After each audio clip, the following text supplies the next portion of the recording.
नमस्कार, सभी को नमस्ते। मैं अरुण कुमार जैन, पीजीटी हिस्ट्री।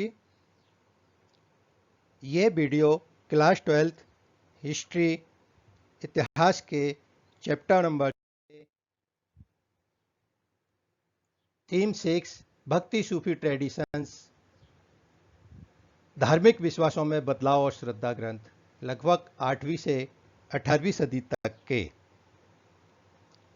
इसमें चैप्टर 6 के MCQ OTQ को शामिल किया गया है। प्रश्न: यवन शब्द का प्रयोग किसके लिए किया गया था? तुर्क, अरबी, फारसी, ग्रीक। इसका सही आंसर है ग्रीक लोगों के लिए। अधिकांश लोगों का वर्गीकरण उनके जन्म स्थान के आधार पर किया जाता था। जिस तरह तुर्की मुसलमानों को तुरुष्क कहा गया था, तजाकिस्तान से आए लोगों को ताजिक और फारस के लोगों को पारसिक नाम से संबोधित किया गया था, ठीक इसी प्रकार से ग्रीक से आए लोगों के लिए यवन शब्द का प्रयोग किया गया था। प्रश्न: निम्नलिखित में से कौन सा कारण भारत में भक्ति आंदोलन का कारण बना? ए. जाति विभाजन, बी. अस्पृश्यता, सी. कर्मकांड, डी. उपरोक्त सभी। इसका सही आंसर है उपरोक्त सभी।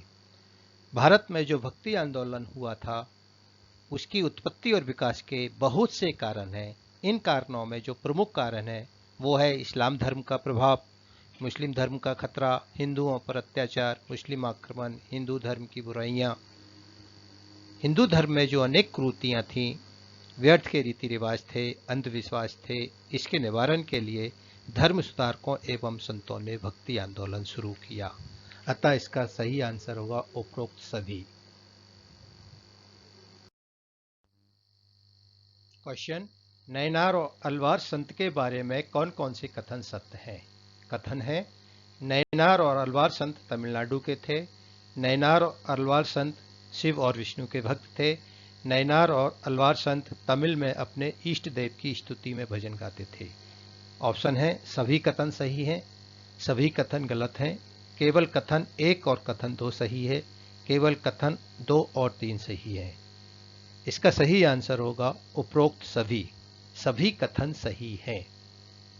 नैनार और अलवार संत लगभग 6ठी शताब्दी ईस्वी में दक्षिण भारत के भक्ति आंदोलन के प्रमुख संत थे।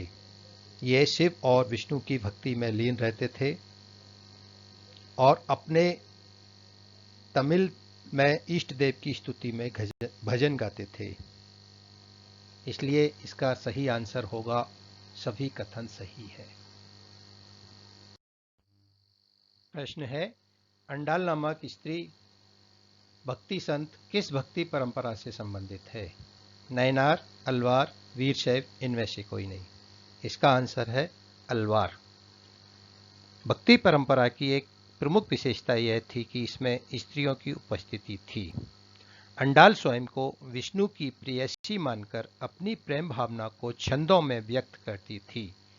अंडाल नामक अलवार स्त्री के भक्ति गीत आज भी व्यापक स्तर पर गाए जाते हैं। निम्न में से कौन सा कथन निर्गुण संतों का नहीं है? आ. इसने विशेष रूप से राम और कृष्ण के मानव रूपी अभिव्यक्तियों की पूजा की वकालत की है। बा. इसमें एक निराकार भगवान की अवधारणा है जो कोई आकार और गुण नहीं है। सा. इसमें ईश्वर देवत्व के व्यक्तिगत और विशुद्ध रूप से आध्यात्मिक पहलू के रूप में कल्पना की गई है। इसका सही आंसर है ए। जो निर्गुण संत थे उन निर्गुण भक्ति संतों ने एक निराकार भगवान की अवधारणा की व्याख्या की है। ए में लिखा हुआ है कि राम और कृष्ण के मानव रूपी अभिव्यक्तियों की पूजा की वकालत की है, जो कि गलत है। सगुण भक्ति के संतों ने राम और कृष्ण के मानव रूपी अभिव्यक्तियों की पूजा की वकालत की है। भारत में भक्ति आंदोलन के योगदान कौन कौन से हैं? स्थानीय भाषा के साहित्य में उछाल, दर्शन शास्त्र का विकास, समाज में भक्ति परिवर्तन, पूजा के नए रूप। ऑप्शन है पहला, दूसरा और चौथा सही है। बी, पहला, दूसरा, तीसरा और चौथा सही है। सी, पहला और चौथा सही है। डी, केवल चौथा सही है। इसका सही आंसर है बी, पहला, दूसरा, तीसरा और चौथा सही है। भारत में जो भक्ति आंदोलन हुए थे उसके ये चारों योगदान थे, इसलिए इसका सही आंसर होगा बी, चारों सही है। महान भक्ति संत तुकाराम किस राज्य के थे? आंध्र प्रदेश, कर्नाटक, तमिलनाडु, महाराष्ट्र। इसका सही उत्तर है महाराष्ट्र। महान भक्ति संत तुकाराम महाराष्ट्र राज्य को बिलोंग करते थे। क्वेश्चन, निम्नलिखित भक्ति संतों में से किसने विनय पत्रिका और कवितावली की रचना की थी? इसके ऑप्शन है चैतन्य महाप्रभु, शंकरदेव, तुलसीदास जी, नरसिंह मेहता। इसका सही आंसर है सी, तुलसीदास जी। तुलसीदास जी ने विनय पत्रिका और कवितावली की रचना की थी। क्वेश्चन, कबीर का अरबी भाषा में अर्थ होता है? ए, नास्तिक, बी, महान, सी, चतुर, डी, ज्ञानी।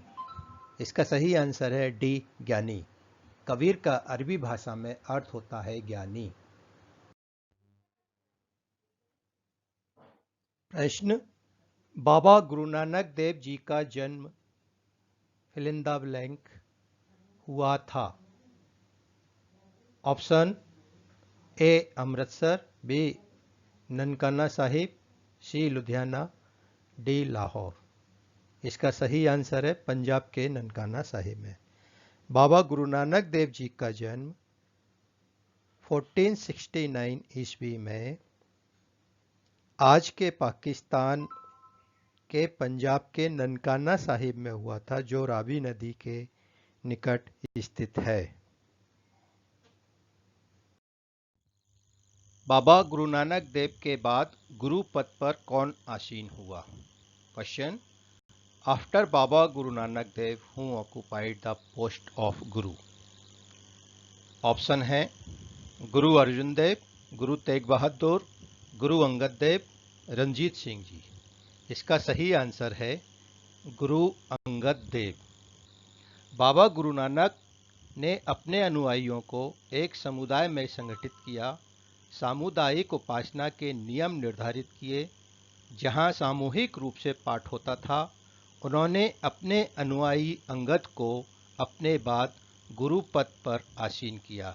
इस परिपाटी का पालन 200 वर्षों तक होता रहा। क्वेश्चन, बाबा गुरु नानक देव की बानी को यादी ग्रंथ साहब में संकलन किसने किया? ऑप्शन गुरु नानक, गुरु अर्जुन देव, गुरु अंगद, गुरु गोबिंद सिंह। इसका सही आंसर है गुरु अर्जुन देव ने। पांचवें गुरु अर्जुन देव जी ने बाबा गुरु नानक तथा उनके 4 उत्तराधिकारियों बाबा फरीद, रविदास और कबीर की वाणी को यादी ग्रंथ साहिब में संकलित किया। इसी को गुरुवाणी कहा जाता है और ये अनेक भाषाओं में रचे गए हैं। क्वेश्चन, खालसा पंथ की स्थापना किसने की? ऑप्शन गुरु अंगद देव, बाबा गुरु नानक देव जी, गुरु अर्जुन देव जी, गुरु गोबिंद सिंह जी। इसका सही आंसर है गुरु गोबिंद सिंह जी। गुरु गोबिंद सिंह ने खालसा पंथ पवित्र की सेना की नींव डाली और उनके 5 प्रतीकों का वर्णन किया: बिना कटे केस, कृपाण, कक्ष, कंघा और लोहे का कड़ा। गुरु गोबिंद सिंह जी के नेतृत्व में समुदाय एक सामाजिक, धार्मिक और सैन्य बल के रूप में संगठित होकर सामने आया। प्रश्न, मीराबाई का जन्म कहाँ हुआ था? विकल्प हैं पंजाब में, उत्तर प्रदेश में, राजस्थान में, महाराष्ट्र में। इसका सही आंसर है राजस्थान में। मीराबाई को भक्ति परंपरा की सुप्रसिद्ध कवयित्री माना जाता है। मीराबाई का जन्म आज के राजस्थान के मारवाड़ के मेड़ता जिले की एक राजपूत घराने में हुआ था। क्वेश्चन है, मीराबाई किसकी भक्त थी? भगवान राम की, भगवान शिव की, भगवान कृष्ण की, देवी दुर्गा की? इसका सही आंसर है सी, भगवान कृष्ण की। क्वेश्चन, मीराबाई के गुरु का क्या नाम था? What was the name of guru of Mirabai? Option is Kabirdas ji, Nanak Dev ji, Raidas ji, Tulsidas ji. Mirabai के गुरु का नाम था रैदास जी। प्रश्न, बेमेल जोड़े को पहचाने। Identify incorrect matching. हमको बताना है कि ये जो मैचिंग है, इस मैचिंग में कौन सी मैचिंग सही नहीं है।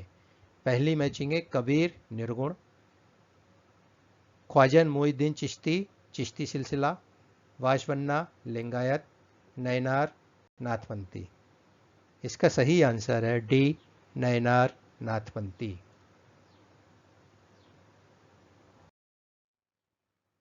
क्वेश्चन, धर्मशास्त्र के स्कूल अचित भेद भेदत्व की शुरुआत किसने की थी?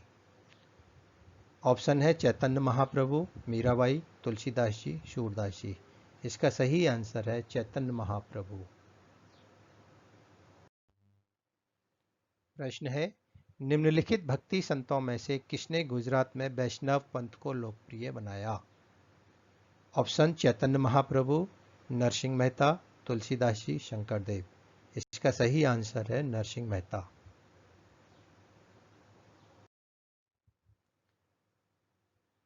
बाबा गुरु नानक ने खालिस्तान भक्ति का प्रचार किया। फिल इन द ब्लैंक्स है ये। शगुन भक्ति का, निर्गुण भक्ति का, शगुन एंड निर्गुण भक्ति का, या इनमें से कोई नहीं? इसका सही आंसर निर्गुण भक्ति। बाबा गुरु नानक देव जी निर्गुण भक्ति के मानने वाले थे। Identify the picture. आपको दिखाई गई पिक्चर को पहचानना है और इसके कुछ हिंट या संकेत दिए हुए हैं। उस संकेत के आधार पर आप इस पिक्चर को पहचानिए। इस पिक्चर के आंसर आपको सारी आइडेंटिफाई द पिक्चर क्वेश्चन के बाद इसके आंसर दिए जाएंगे। तो इस पिक्चर का संकेत है, ये गुजराती भक्ति साहित्य की श्रेष्ठतम विभूति थे। इनका गुजराती साहित्य में वही स्थान है जो हिंदी में सूरदास का है। वैष्णव जन तो तेरे कहिए जे पीर पढ़ाई जानी रे, भक्ति से आरंभ होने वाला सुविख्यात पद इनका ही है। इसके ऑप्शन है Narsinh Mehta, Ramanuj, Chaitanya Mahaprabhu, none of this. Identify the picture number 2। दिखाई गई पिक्चर को पहचानिए। इनके संकेत हैं, इनका जन्म पश्चिम बंगाल के नादिया नामक गांव में हुआ था। लोग इन्हें भगवान श्री कृष्ण का अवतार भी मानते हैं। इन्होंने वैष्णवों के गौड़ीय संप्रदाय की आधारशिला रखी। इस पिक्चर के ऑप्शन हैं Narsinh Mehta, Sant Tukaram, Chaitanya Mahaprabhu, none of these. Identify the picture number 3।